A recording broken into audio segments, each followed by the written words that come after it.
राधे राधे दोस्तों, जय श्री कृष्ण। रूबी लोकगीत में आप लोग का बहुत बहुत स्वागत है।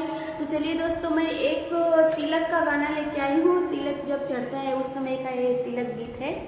तो आप लोग ध्यान से सुनिए, फुल वॉच करके सुनिए और कमेंट में बताइए कि गाना आप लोगों को कैसा लगा। जो भी चैनल पे नया है प्लीज़ चैनल को आप लोग सब्सक्राइब कर लीजिए और पूरा गाना सुनिए और गाना सुन के बताइए। अपना प्यार और दुलार ऐसे ही बनाए रखिए दोस्तों।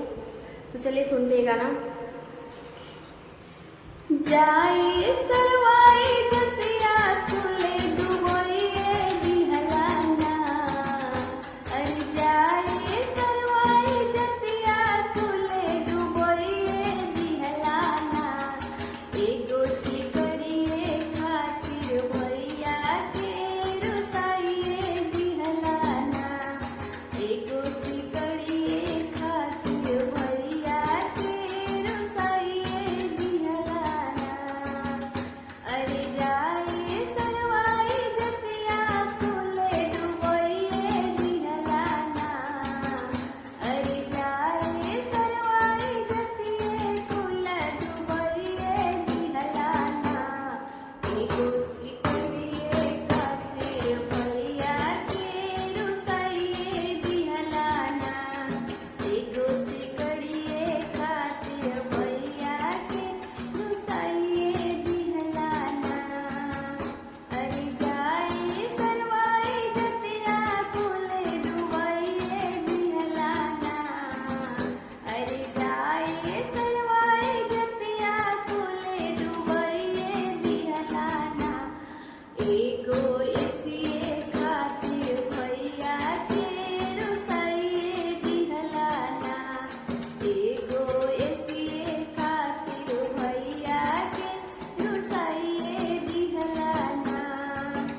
अरे जाए सरवाई जतिया खुले डुबोइए दिहलाना, अरे जाए सरवाई जतिया खुले डुबोइए दिहलाना, एगो फ्रिजवे खातिर भैया के रुसाइए दिहलाना, एगो फ्रिजवे खातिर भैया के रुसाइए दिहलाना।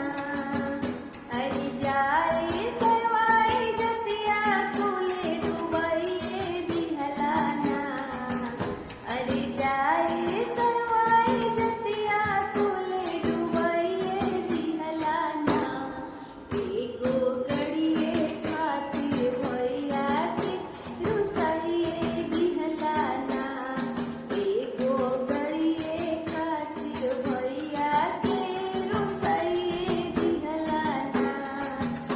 अरे जाए सरवाई जतिया खुले डुबोइए दिहलाना, अरे जाए सरवाई जतिया खुले डुबोइए दिहलाना, एगो घड़िए खातिर भैया के रुसाइए दिहलाना, एगो घड़िए खातिर भैया के रुसाइए दिहलाना।